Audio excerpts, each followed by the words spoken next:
following contains adult language and poorly impersonates celebrity voices and parodies. Listener discretion is advised. We heard you missed us. We're back. We're back, everybody. So. You know, I don't know how long it's been to other people, but for us, it's been like Couple months. It's been a long break. Well, it took us a couple weeks to recover from the party, so yeah. Well, Pergus not was here we are. Pretty wild, and we're back. Yeah, here we are. Yeah, this How's it week's going, show guys? was brought to you by Now we're Olympia back. Beer. No, it's not. They didn't pay us. They didn't give it. They didn't give us any money. Giving us no money. Yeah. I'm gonna have to block that out now. I'm gonna. Oh, shut up! Really? I want them to give us money. Brought to you by Fuck You Beer. So, fuck off. Today, gentlemen, we have a really interesting guest. Who do we got, Adam? Yes. We have somebody from down under again. Seems like there's Nice. quite a few Satanists down under. You keep going down under, Adam. What's going on? I like going down. Anyhow, we have a member who's been with us since 1993. He was Grotto Master appointed by Dr. LeVay of Australia and in charge of Australian media. He has been featured in Rolling Stone magazine speaking about Satanism. Been in the Black Flame. He's got a really cool band that we're going to talk about. And he has the black flame in him, too. Absolutely. His artwork has been featured in the first Devil's Reign book. He's an actor, he's a ninja, and he's got mad skills. So please welcome, without further ado, A Jew? David. He's not a Jew. David Sinclair-Smith. Greetings Right. and salutations.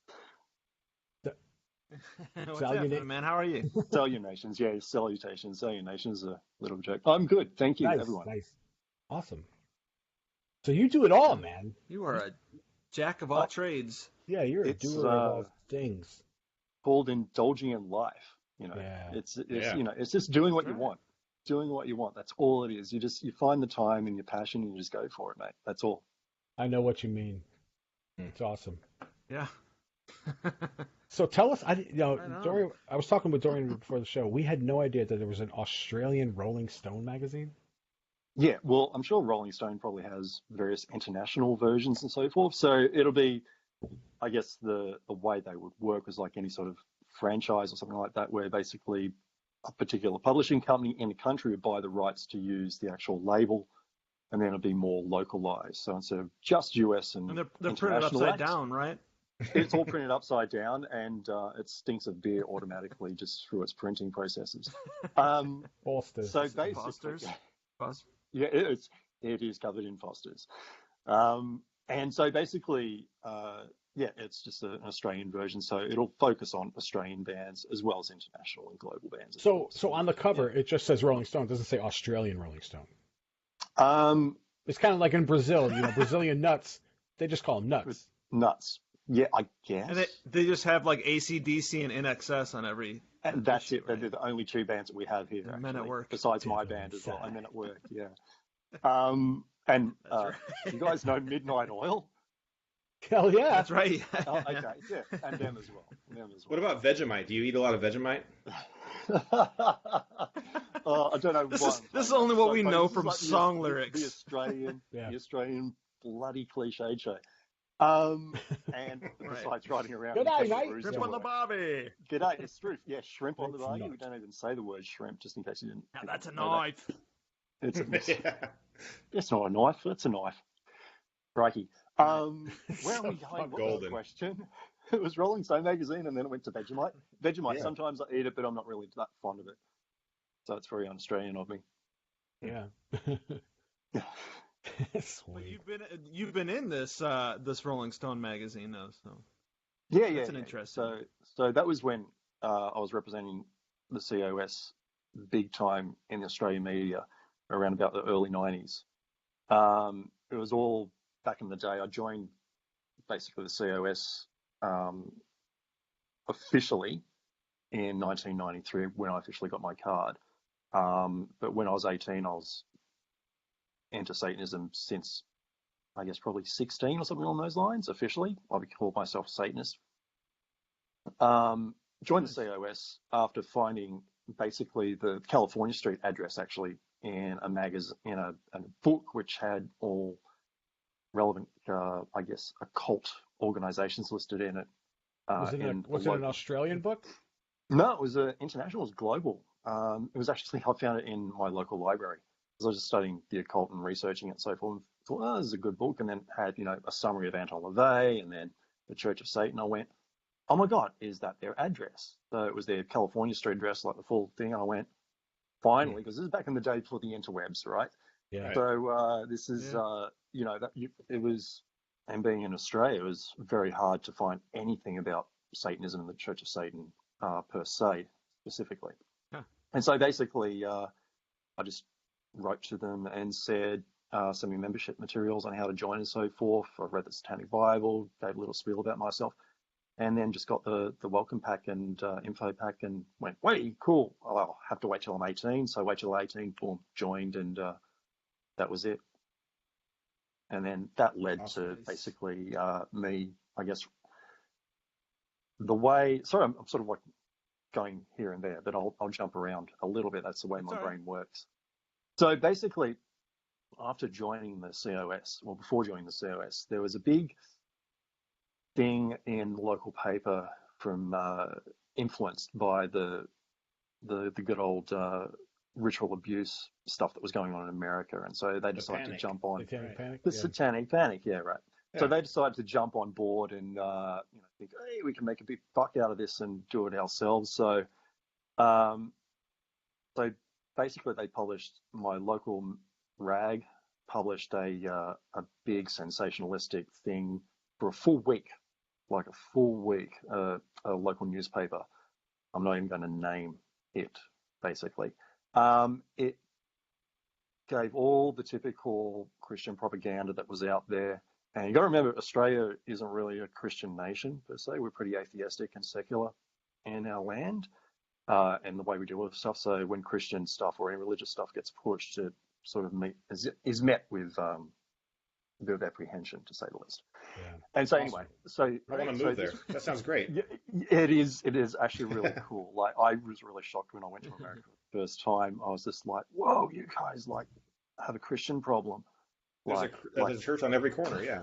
It's like, it was crazy. And I couldn't just admit that I was a Satanist to someone because I would get the looks and so forth or things like that. And I had to like, whoa, I've got to watch myself around here. It's like, because here in Australia, it's like, everyone knows I'm a Satanist. It's just, and everyone knows Anton LaVey and so forth and things like that. Yeah. And what it actually means, and there's very few and far between people actually think about the propaganda and the horror movie stuff. Yeah. Exactly, and misconceive it. Anyway, so basically there was misconception trying to be forced and so forth. And so I wrote a letter just saying, it's not about that, the Church of Satan is the only organization. Anton LaVey is the founder. It's basically covered the basics in this letter. And boom, the media just, there's a letter to the actual magazine or to that newspaper. And then that just did my letter and contact details, did the internal circuit in the Australian media. And boom, I was just hit with interview requests and everything left, right, and centre. And that was it. And it was, yeah. And so it went from there, basically. So I was on, nationwide radio stations, news reports, a whole thing. I mean, it was back in the 90s and so forth, so I don't have any documentation or things like that, unfortunately. Some of it, I think I've sent you, Adam, some links to certain things that I found on the internet which are transcripts. We'll throw that into the show, John. Exactly. We'll throw that in as we go. Exactly. When I was, just so you're aware, this may cause some confusion, to separate myself from, when I was in a band at the time, there were two Davids. So I'm David and there was another David. And so I decided to make myself a stage name. I had really long, flowing, lovely red locks, and read that there was a character in Dante's Inferno or Demon called Rubicante, which translates apparently as red with fury. So I thought, oh yeah, man, when I'm on stage, I'm red with fury and so forth because I'm moshing and my red hair's going everywhere. And then I used another word, Jiesman, which is basically a mother's friend's surname, which I thought, oh, that sounds unique and different, and just whack that in just to differentiate. And then I started using that combination for stage, for my stage persona, Jaisman Rubicante, which is a name I use, a stage name. And also used that for when I represented Satanism, just to divorce myself at the time, just in case I didn't know what nut jobs were out there, and to keep my identity separate. In this day and age, don't need to worry about that stuff usually, because it's totally fine. The interwebs has helped, and I actually sometimes just it sticks. Dorian Gray. Yeah, exactly. I remember meeting you, Dorian, at Devil's Reign, and then introduced yourself using your real name, and then that was nice. But anyway, which is we won't go into that. But anyway, so I started using that. So you'll see a lot of we'll keep the theme of Dorian anyway. It's all good. You'll cease the confusion anyway.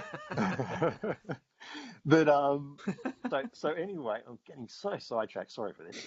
But so I started publishing my name as Jaisman Rubicante, and basically just went public with that, and that's what they called me and so forth. So you'll see a lot of articles and things, even in the Black Flame article, my Grotto Master reference and so forth is all Jaisman Rubicante. We can link that picture of the Black Flame to it right here, John, if you want to mark that. Yeah, exactly. People can see. So that's, you'll see there as me, doing the good old satanic image and so forth ages ago and things like that. Very cool.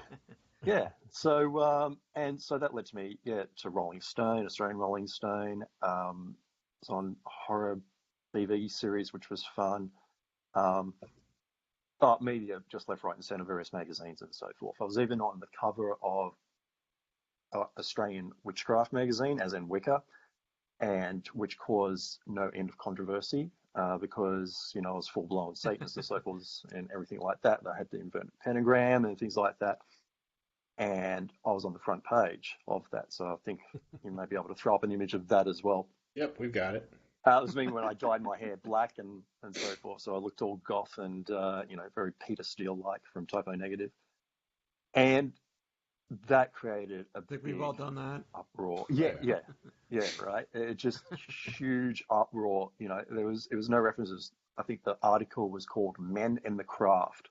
And they just used stock footage that I had done years prior for representing Satanism in a magazine. And so that basically caused such an outrage in the following publications. Like, how dare a Satanist be on the front of a magazine, Witchcraft magazine, and things like that, which was quite... Yeah. Indeed. I didn't even know. My girlfriend at the time, brought home the magazine and just said, "Dave, I think you're on a magazine cover." And I went, "What?" And I was going to ask, did it get you laid? But I was being laid prior. It'd be cool to do a follow up. We could do a follow up cover where you could be like, "Blessed be your ass." Indeed, right. indeed. So anyway, so I was surprised myself because those photographs were taken about probably 4 years prior or something like that. So I didn't expect them to be reused. Obviously, they just use stock footage and things like that. So that's how that came about. Did various radio segments with ABC Radio, Australian Broadcasting Commission, so that was Australia-wide. Prior to me doing this, obviously, Church of Satan has had a presence in Australia for quite a many years since Anton LaVey promoted it back in the 60s and so forth. Some of the old school actually contacted me in Australia, which was really cool. I mention all names, but one, pseudonym that was used, Bradford D. Rastrick, contacted me and so forth, and then I made connections to all the old school guys who were around in the early days and things like that. So it was good networking for me and so forth, and they gave great support after reading my articles and things like that and contacting me, which was really good. So it was good, being in contact with the originals in Australia who very cool, who were there right from the start, and they had their support and things like that. And obviously, this led to Blanche Barton contacted me and saying that Dr. LaVey was very proud of how I was representing Satanism in Australia and so forth and things like that. So that was, really sort of well, the doc recognizes, and appreciates my work over the years, which was really very good, cool. so which was really good. So it was a nice good on you, stroke mate. of me go.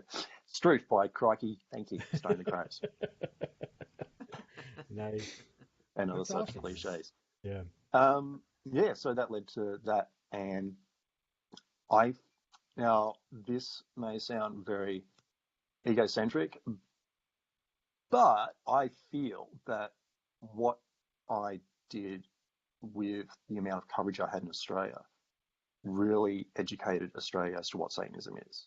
I covered Absolutely. a lot Yeah. of media in Australia, like No doubt. Australia-wide. Yeah. It was prior to me, it was very underground, and it still had a bit of that spooky sort of era. But as soon as I was on board, I was snatched up by the Australian media, left, right, and centre, and covered and cleared up a lot of misconceptions, which I feel helped lead the way to Australia being more tolerant of no doubt. Satanists and It's so actually forth. great that was able to happen back then. It seems like nowadays the media doesn't want the truth about it. You know, they want the whole pumped up political activist crap that claims to be it. You know, Yeah, they want the spectacle for sure. Yeah, That's it. There's definitely an element of that, but Australian media is now. There's a lot of exceptions, but Australian media has some sort of integrity, as opposed to the American media. Like Yeah. it's just You're just a right. fact, guys. You can say that, absolutely. it's fake news. It's fake, Fake news. fake news. It is Yeah. absolutely fake news. So back then, when they gave Trump supporters are going to kill us. When they gave I don't know about that. interviews and so forth, Wilmy, when they gave interviews and so forth, it was very objective and was literally to know the truth and to get the facts right.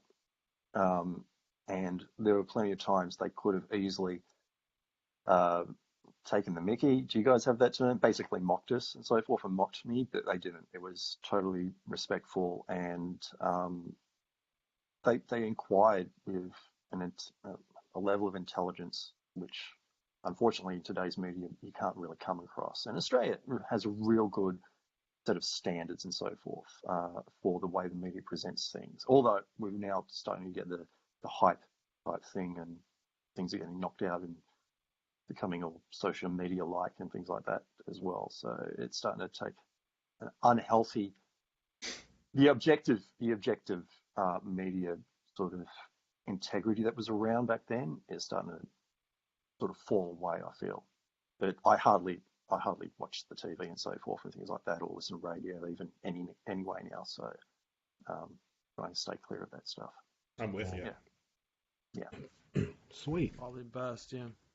Yeah. Must excuse me sniffing. I'm just getting over a cold as well. So it's winter here, so it's yeah. Excuse the rudeness Australian of coat. sniffing. You sniffing Vegemite? I'm doing the I'm same thing. sniffing I was Vegemite. Yeah, standing exactly. sheetrock this morning, so I'm Sheetrock. Yeah, fixing my son's room up, remodeling my son's room.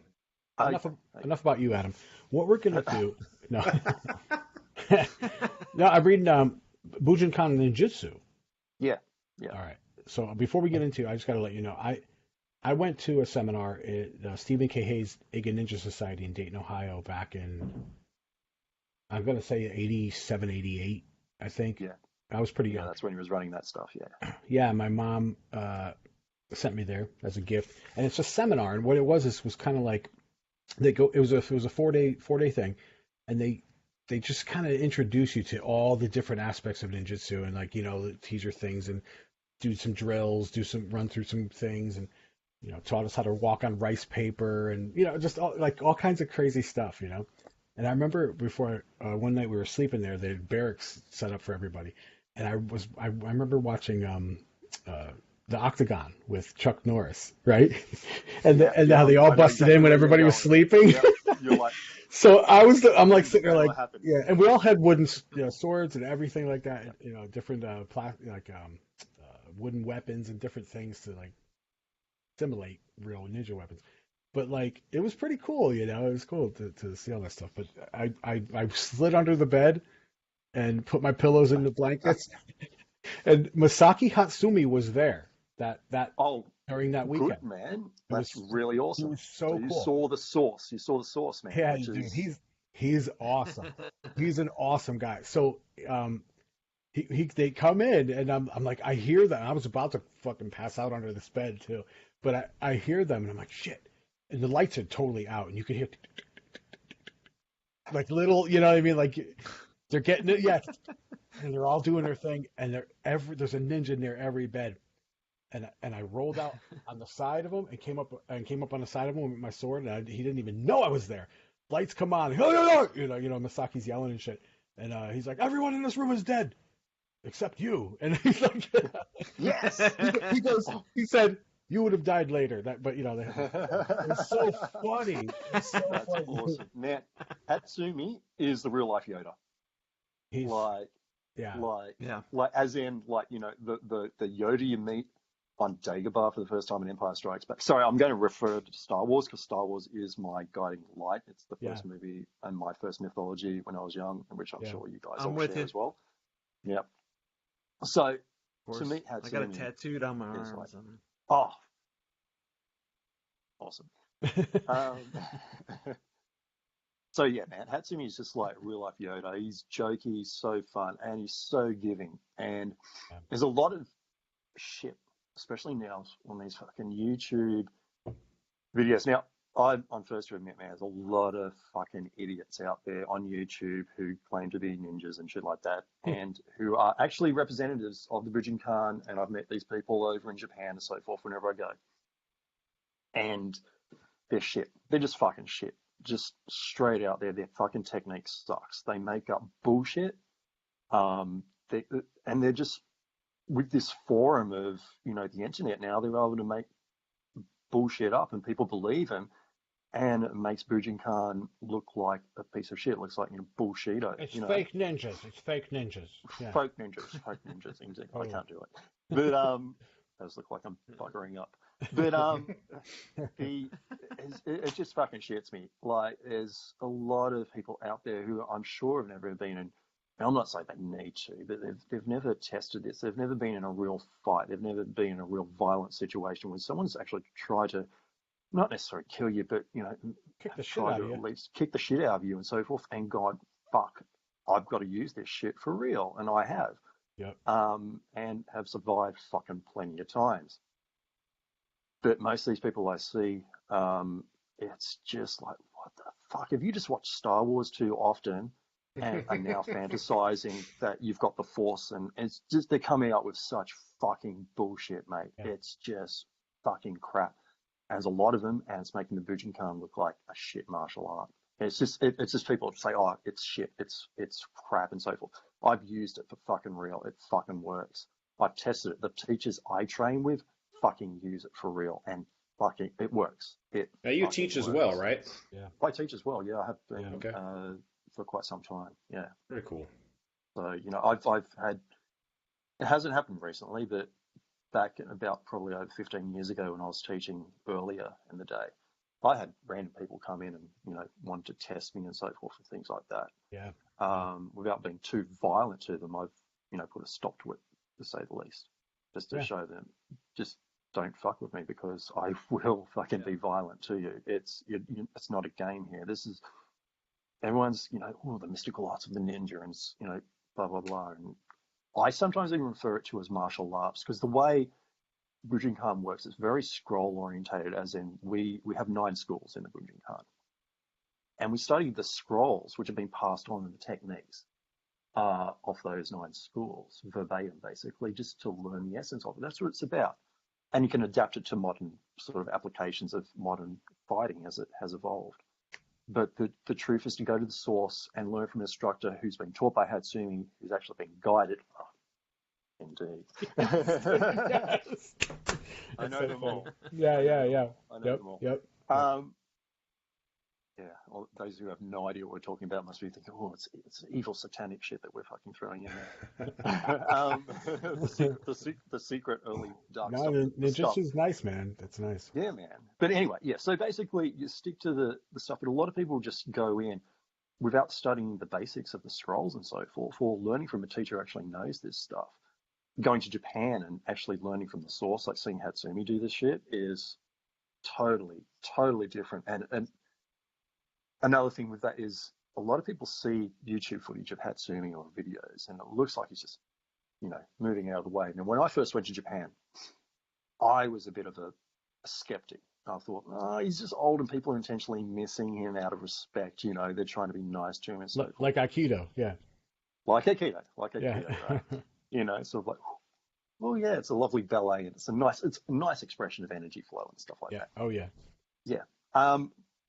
But with that, I was thinking, oh, okay, we'll go. And, you know, well, I'll get to meet, you know, the real life Yoda and so forth, and that was a real cool thing. And then my first lesson with him is this American guy, you know, comes up and just, whoa, and then Hatsumi just, you know, like, whoop, and this guy just goes by and knocks him down, blah, blah, blah, with a very minor technique, which looked like nothing. It's like, and I was sort of like, oh, okay, so it is a bit of a thing, because it looked like Hatsumi just stood still and this guy intentionally missed. So this guy comes up and I'm standing next to where his mate was, after he, you know, gets fallen by Hatsumi. And Hatsumi, and this guy basically walks up with this look of like shock on his face. And I just stand next to the guy and he just goes under his breath for his friend.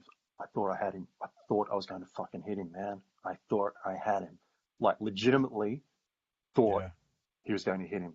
Yeah. And he was shocked. And He that's when I wasn't there. went, yeah. And then that's when I went, fuck, it is a matter of angle and perception, the dude. And then I started analyzing. I was like, essentially standing behind Hatsumi and going, okay, this dude's got to be aiming for the face. And then all of a sudden, you know, I'd see this guy's fist is there, or a strike or something is right there. And Hatsumi is just suddenly moved. But this guy was not moving off the target or anything. It's just like the internet, and there's a lot of shit that people put on Hatsumi on the internet saying, oh, it's all fake and so forth and blah, blah, blah. And everyone's, and it's just, I'm telling you, man, it's fucking legit. That dude fucking, shouldn't say this, but I will say he's had real life experience. He's had, like Hatsumi has had real life experience. He's legitimately tested this shit in pubs and stuff like that in Japan. Like, I've been told stuff that is not known too often from very, very credible people in Japan and so forth. Things like So that. you've got your fifth Dan, right? Yeah, which is what you need to teach and so forth. So I did the fifth Now, Dan was that test is in the test? Yeah, you were telling me about that, right? Where you the have to test is sense? That's a very unique experience to say the least. Tell us For about those who don't know, yeah, exactly. So basically, in the Bujinkan, there's no real tests for grades or things like that. So you just get your various belt ranks and things just based on your technique and application. The only official test is for the fifth Dan, where you become a shidoshi or a teacher, basically. So the test is this. It's basically the applicant for the exam will just sit down, eyes closed, on their knees. Sounds kinky so far. But the Grand Master would then stand behind them with a shinai, which is a bamboo sword. And he would close his eyes and then, without warning, silently would strike down at you. So he used to have his eyes closed, so he wouldn't know if you're going to move or not, or you're ready or not. He'd strike down. There'd be other people around just assessing, watching, and so forth. And the whole thing is for you to sense the attack without any sort of indication of sound or heat or anything like that, and roll out of the way. Now, the school I used to train with in Australia basically used to train this and, practice it by feeling the intent and striking. And it just comes down to a very instinctual, animalistic sort of thing. You try and sneak up on a cat, or if you stare at a cat, the back of its head, it'll turn around. Have you ever had that thought, thinking someone's staring at me, and turn around and lo and behold, someone's looking at you. It's just that, that intuition and so forth that you feel. I get it all the time. Yeah, exactly. It's just sort of like you just got to go with the instincts and things like that. Anyway, so that I've trained with that coming up to it. And then I finally actually did it in Japan with Hatsumi. I was one of the last people to actually do it. I was in 2005 because Hatsumi handed it over to senior students, foreigners and so forth. So he stopped doing it. He just stood to the side and watched then. So I was lucky I was actually one of the ones to do it. So this is my personal experience of it. So I was used to getting that feeling and so forth. So that's what I was waiting for. So I sat down, eyes closed, and Hatsumi speaking in Japanese, and the British guy was translating. in the class, and the whole class were watching. And I was like, "Ooh, eyes closed. Is this it? Is this it? I'll roll now." Boom! I rolled. Opened my eyes. He hadn't even moved. He hadn't lowered the sword or anything. So it was just me imagining he was striking and so forth. And he opened his eyes up and started talking in Japanese, and the translator said, "Don't think about it. Just let go. If you start thinking about it, you'll be killed. It's like life. Events aren't going to warn them. Just don't plan for it. Just let it go." And then my eyes were closed. And then it felt like I was dropping into like a sleep, like a micro sleep. And all of a sudden I'm opening my eyes to the sound of clapping. And I'm like, why are people clapping? And then I'm standing up basically about 3 meters away from Hatsumi, opening my eyes. I've stood up, look over. Hatsumi's had his eyes closed. The sword was low to the ground. Everyone's standing around me just clapping. And I'm like, what? And then Hatsumi opens his eyes and just goes, good. And then I passed and I'm like, bowed and just went. And he's a short dude, so he's close to you if you're kneeling. and he moves fast. So it's fast. You see it, and he fucking whacks people on the head. Whoa. When Hatsumi experienced this, it was real life. By real life, I mean this is how Hatsumi learnt this technique from his master Takamatsu. Takamatsu used to teach him up the top of his. He owned a tea shop basically, and he used to teach in a spare room at the top of the shop. So he told Hatsumi just to sit down and just meditate for a while. I've got to attend to a customer downstairs. So he went downstairs. Blah, blah, blah. Hatsumi's just there, apparently, just in his own mind. And then Hatsumi describes it as a need to get out of the way. So he rolled, and all of a sudden he opened his eyes. There's Takamatsu with a real sword, going good, and then he just walked out. So that was his test. He wasn't even told it was going to happen, and it was a real sword. Yeah. Yeah. So that's how basically in Bujinkan, pretty much you're assessed on your ability to sense. But here's the thing: it was different. This was, it's one thing to pick up, like I was saying earlier, pick up and sense stuff. That's an animalistic thing, which we're all fine with. This was beyond that. I wasn't even aware. I went to a micro sleep. But everyone who watched it later, all my fellow students who travelled from Sydney to Japan and watched it, later over drinks said it was weird. Mm-hmm. Basically, the guy was talking, translating, Hatsumi's talking, and then it's like you died. It's like your face just went completely blank. All expression was gone. And then as that blade come down, it was the last second, boom, you moved. And then you just rolled and stood up. And it was like I micro sleeped. I didn't experience anything.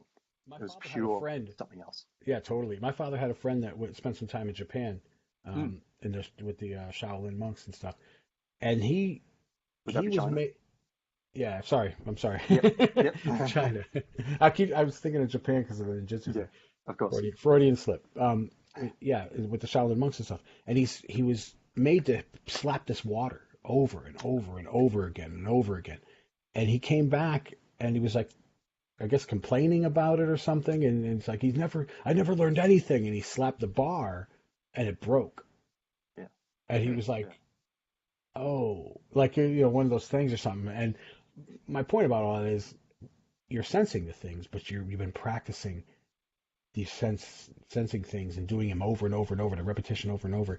It becomes part of you. It becomes second nature, and that's that carnal. I had this Japanese guy one time telling me to sand the floor. Yeah. And wax the car and wax his car. Man, I was paint the fence. Wax his ass. Paint. I learned his a lot. teeth. Yeah. Yeah. He wasn't Japanese. He was just some weird kinky Asian dude who just thought, hey, child abuse. I'm gullible. Ever since that movie came out. Yeah, exactly. Waxed me. Whack on, whack off. Wax me off. Wax me off. I go on, I go off. Oh, very good technique. Nice, dude. That's really cool. So I was watching, I was watching some videos Adam sent of your stuff, Children of Perdition. Yeah, my metal band. Badass. Yeah, yes. Pretty melodic. It's pretty cool. In one of the videos, I can't remember which one, you're really close up on your teeth, and I saw some food. It was like 30 seconds in. Was that on purpose? You're like, that was me. I think I know the one you're talking about. like you probably had Subway before filming or something. And I think that was it. It was a Vegemite sandwich. Vegemite. That was it. That was a bit of Vegemite. I was like, I had to go back. I'm like, it is. It is food. Yeah. I was like, Yeah. I'll leave it. Yeah, I'll leave it. I don't give a shit. It's.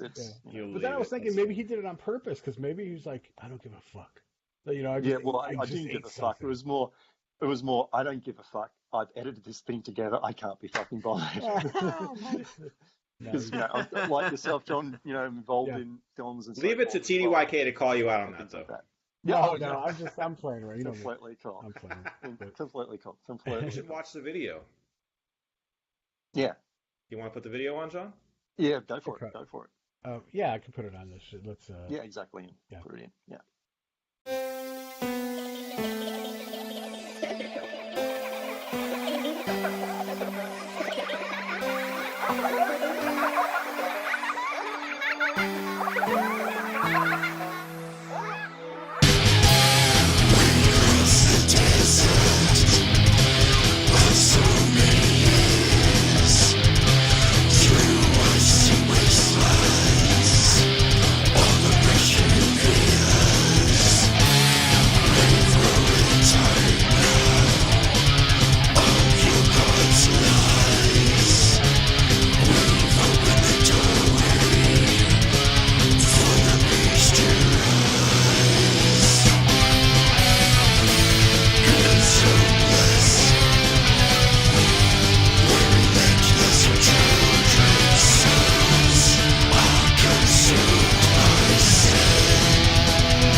All right, so that was Children of Perdition, man. That was freaking sweet. Good shit. Fun stuff. Yeah, No. yeah. Oh yeah, man. Nice. So, how'd you Just get into doing that? it How'd you all, get into the man. band I thing? mean, now you're also an author, right? Of sorts, of sorts. I've not published anything. I've written books for myself. I do most of the stuff for myself. Right, right. Basically, it's like personal ego satisfaction. If it sees the light of day, it eventually sees the light of day. Isn't If that not, all of us? yeah, I know, man. It's just, it's all about enjoying it first and foremost for yourself. I mean, Yep. that's I the thing, enjoyed man. Touched. I read that on the airplane on the way to my Cheers, vacation. thanks, mate. Yeah, that That actually was a started out good as a short movie. story. That started out as a movie script, and Yeah, then I was just cool. writing it, going, "This is just going to be too complex for me to do as a movie." And I went, "Oh fuck, I'll just write a story." And that's when I started writing a story. I've got quite a Nice. few stories which are going to connect to the characters in that through Yeah, sort of cool. like a Stephen Kingy type way and things like that. So I might eventually put all these short stories together and publish that eventually, sometime. Speaking of writing, I also wrote my own personal thing called the Satanic Apocrypha, which sounds all nice and Yes. wanky and mystical. Yeah. So what it is basically that was just me researching all the various myths that influence the idea and the mythology of Satan and the archetypes and so forth. So I sourced everything: the Yazidis, Islamic, Christian, Judaic, Hebraic myth, everything, the Sumerian. It's very intricate. Yeah. Cheers, yeah. And try to make it in a cohesive story that sort of kept it archaic and sort of kept that old, mysterious sort of like, oh yeah, ancient secret scroll type thing, as if it's right straight from the pages of old texts and things like that, and keep it and make it in a cohesive story.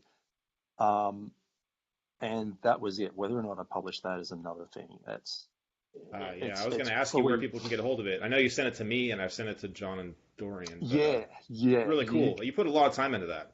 Yeah, I did. That took about probably, I reckon, at least a year and a half or something like that to compile eventually, because I went over things very meticulously and tried to combine it, because there's coming from different myths and trying to combine it so it seems like it's about one character but just seen through different cultures.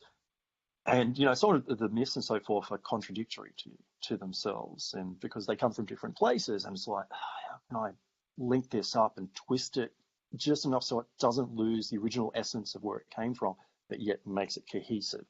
So that was a bit of a struggle, because I didn't want to sort of, I guess, take away from the original source material. I wanted to keep that there and keep it fresh, but yet to keep it cohesive so it wasn't just jarring. Oh, hang on, that just logistically doesn't make sense. Why would Satan do this, but then his character in that same event did this? What?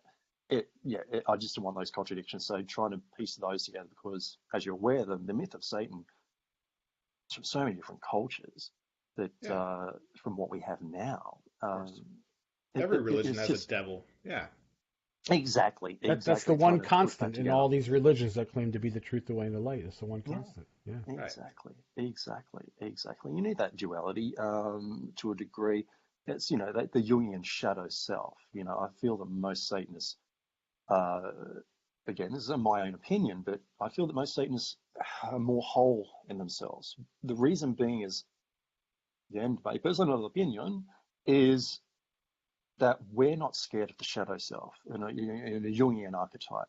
Like, we're able to actually indulge in the shadow self, and see the potentially bad and negative experiences and our darker aspects, and go, I can use this, I can twist this to a positive. I don't have to be owned by it. I don't have to have a compulsion to drive and, violently into this negative behavior. I can actually focus it into a positive. And a lot of times, if you really think about it, though, is it really negative behavior? I don't think it is. A lot of times, it's just guilt driven.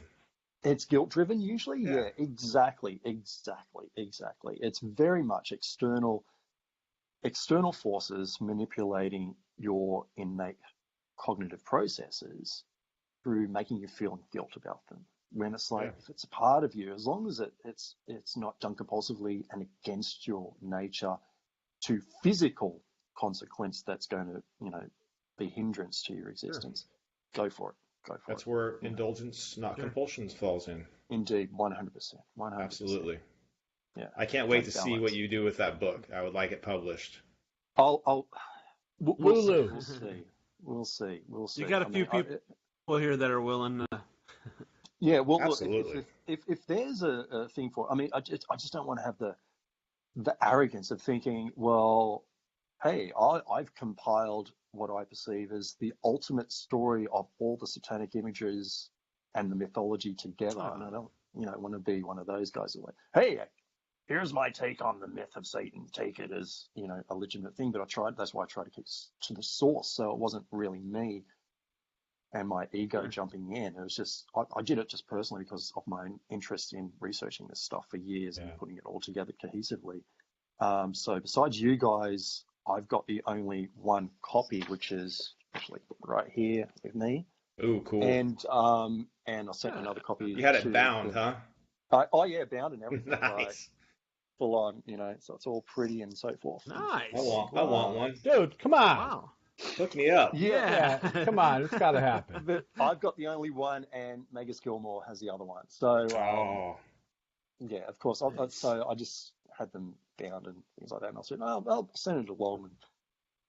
And, yeah, to the head, and obviously you guys, just so you're aware of. So we've got something to talk about. But other than that, we'll see. We'll see if someone feels that it would be something. Anyone out there who's watching this who feels, that'll be something to publish. I don't know. Contact me on Facebook or whatever, and in some. Yeah. So what's the best place for people to contact you? I mean, we've got a couple of publishers that I think could do something with it. That's very true. But I want one like that though. I want the silver foil on the front. I want the. That would be awesome. It'd be very expensive. It'll be very expensive. But if whoever goes in and wants to publish this thing.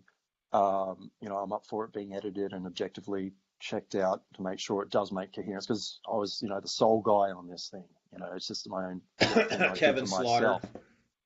Yeah, well, that's the thing. There's so many people out there. If they're interested, I don't want to push my thing on them and just go, hey, make this happen. I'm just cruising. I did it for myself.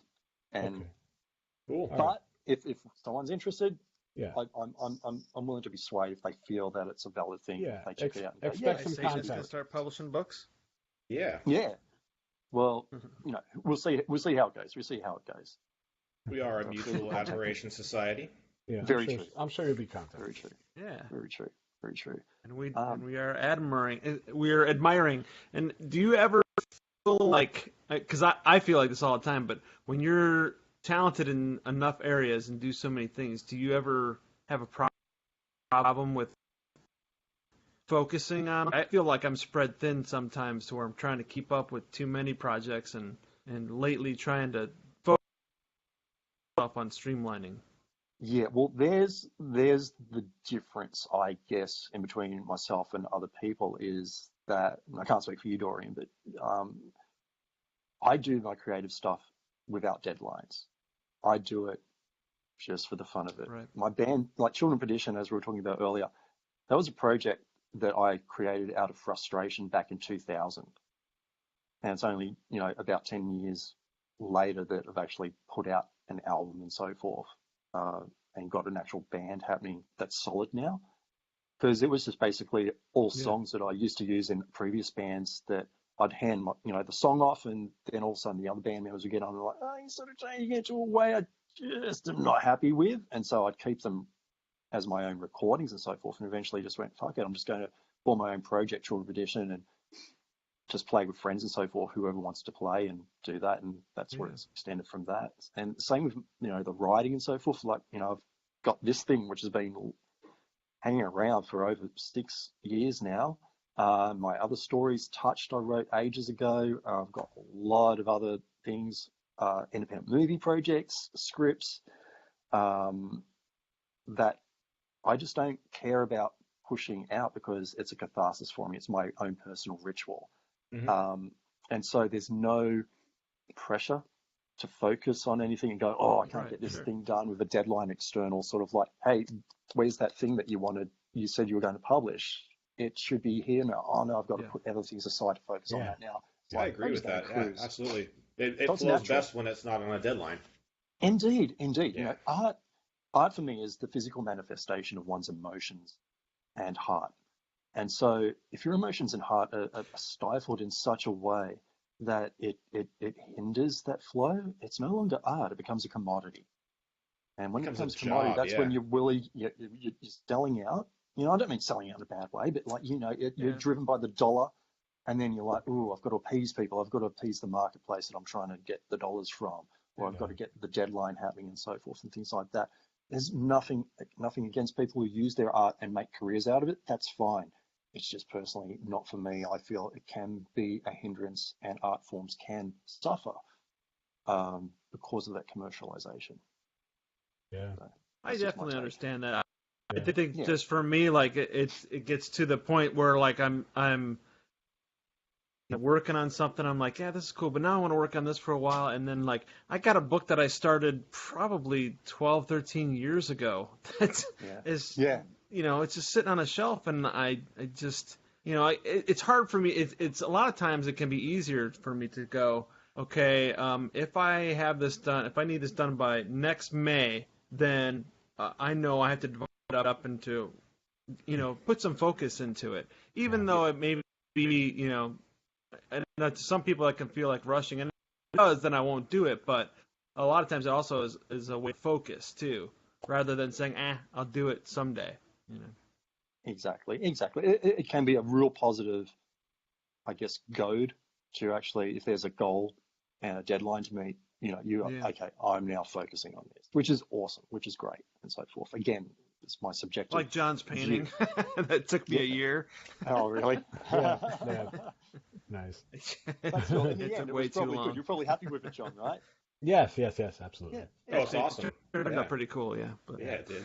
Nice. I got a question. When it comes to the music for children, do you make that all up yourself? You record that yourself, or you have a band, or how's that work? Okay. The original album, all the film clips that you've seen and so forth, besides obviously the live one, that's 100% me. Everything. Again, this is because every time I try to get these songs into a band, someone will have their input and change it, and like, no, I fucking envision this song to end up with. Yep. And it's like, well, you know, in bands and so forth, going like, fuck, man, you fucked my song up. Yeah, it's basically that. So this is my way of just going, fuck it, I'm just going to create my own project. So the debut album, Children's Edition, is basically 18 tracks of just songs, and from 30 songs that I have personally written, you know, since I've been playing in bands since the early 90s and so forth, late 80s actually. And so songs that have just been around and have just, I guess, been stored in my mind and just wanted to put down. So I just, you know, got the good old garage band happening on Apple and just went, I can write everything and play everything. So I'm just going to do that, and just recorded everything. And it's like, cool, this is how I want the songs. So it was sort of a foundational thing. The album's more of a demo type thing, a big demo because it's got 18 tracks. But it's still got the coherence. But now there's a foundation there. I did it sort of like, I guess, a reverse engineering of how a band naturally evolves. Naturally, a band evolves from people getting together in a garage, jamming on cover songs, and then eventually writing their own songs, and eventually doing a demo, then an EP, and then an album, you know, the evolution. I did the reverse of that. I went, okay, well, I've got all the songs. So I'm just going to basically release an album first. And then if a band forms from it, it means the people like the music, and it will just be like they're covering a cover song because they've already heard the music and so forth. So be able to just get the songs live and happening, which is how it happened. And now with the band, with the proper band, actual members we've got, the guys have added so much in a good way to the old songs. Like, they've developed it in such a good way. It's like, it's really becoming a unified piece of, like, everyone knows what I wanted. Everyone gets the vibe because I did release that album originally, so they understand the foundation there. Yeah. And the album's varied anyway. I mean, I basically wrote songs and put on that album different types of metal styles. It's all the metal styles that I personally like to hear. It's very death metal oriented because that's just for vocal styles, but there's, you know, classic metal style, there's ballads, heaven forbid, on there, even sort of like a Portishead inspired ballad and so forth with piano and stuff like that. It's on YouTube, right? On your YouTube channel? Yeah, exactly. Yeah, the song alone. And that, it's still dark, still got dark elements in it because I like to hear that type of music. And so this is all it is. It's just an expression of the music I like to hear. And the guys who joined the band now are on board with that. So when they come up with new songs, and we've got new songs, they get it. They don't introduce, hey, what about this jazz fusion sort of funk stuff? We're like, and they'll be like, fuck that, mate. We're not doing that shit. You heard the album. You know what it is. And everyone's on board with that. So it's all good. So, yeah, cool. So it's going exactly how I want. It's perfect. Yeah, I can relate. That's when a band really becomes like a burning ball of fire, you know? That's Absolutely. great. Everybody's on the same page. Damn right, man. Damn right. That's, the unification of the band. A band is another word for a gang or, family orientated. That's why there's all these boy bands and shit that come together. It's a fucking band. You guys didn't hang out. You didn't fucking write these songs. You just models that happen to have a little bit of a singing talent and dancing talent, and you were brought together by a corporation. You're a product. Yep. Whereas a band commodity is, man, a band is a gang. It's a gang. It's a gang. It's just that family. camaraderie, that It's family. a marriage. Exactly. Yeah. It is. Fuck yeah. And it can be a struggling marriage as well, with a lot of ups and downs because, you've got independent people coming together, right? But, and you have to put out, it's crazy. Continuously. I've got, And everyone's got their ideas, and us singers go, no, that's not it. Exactly. Yeah, that's not gonna work. Yeah, I'm pretty. We're not doing that. Yeah. I'm pretty diplomatic with the ideas thing. It's like, because like I said, everyone knows the vibe of the band.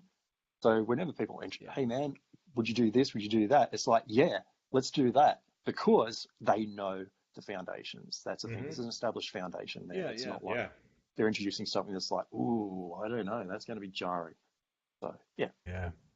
Let me ask you a what question. we used to do in the studio was like, don't say no until you've tried it. At least try any idea.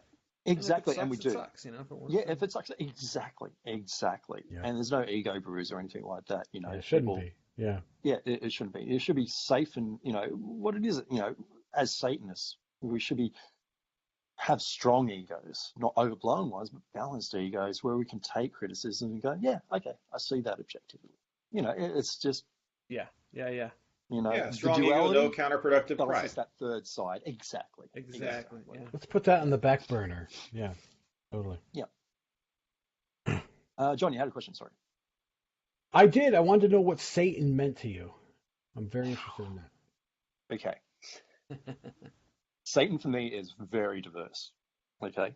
I guess I go by what Anton LaVey wrote in the Satanic Bible, whereas he didn't pin it down to any one sort of thing when, hell the devil and how to sell his soul. When he describes Satan, he says for most Satanists can be whatever you want it to be, personally for you. So whatever image, whatever sort of manifestation you want. So within that, I have different sways depending on how I feel. Intellectually, I always see Satan as the original Hebraic word meaning adversary or accuser. So for me, it's Satan is us. We're the ones who are the adversaries to spiritual religions, to injustices in the world. And we're the ones who accuse as well. We're the ones who are really able to criticize, indeed, motherfuckers, to be willing to go, that's fucking not correct. That is dishonest, or it's just what you're leading there is just bullshit, and we're willing to actually bring it to them and go, indeed, stroke the beard. So yeah, it's just that's one aspect. That's one aspect for me. Another one is above all, Satan for me is an emotion. It's a feeling that I get when I hear the word Satan. There's just some little tweak, some emotion that just goes, yeah, that's a word that just kicks some primitive vibration through me that atheists don't get. Like you say, I'm an atheist. It's like, yeah, okay, that's nice. You don't believe. But when you say Satanist, it brings a whole different ballgame. There's an emotional side. Oh, yeah. There's an aspect to it. Yeah. From a young age, too, right? I remember man. from a young age, seriously. Dude, completely.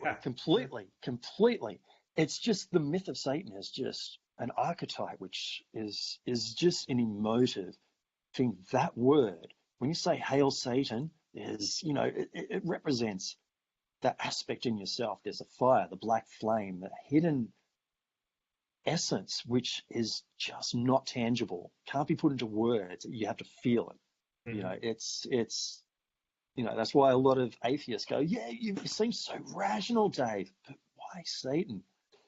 Because you don't get it. Right. That's why you're not a Satanist. Born not made, that old adage. It's just, if you don't get it, you just don't get it. And I'm not going to force it on you. It's just, And that's okay. We don't need you. we don't fucking need you, right? Step aside. Exactly. Thank you.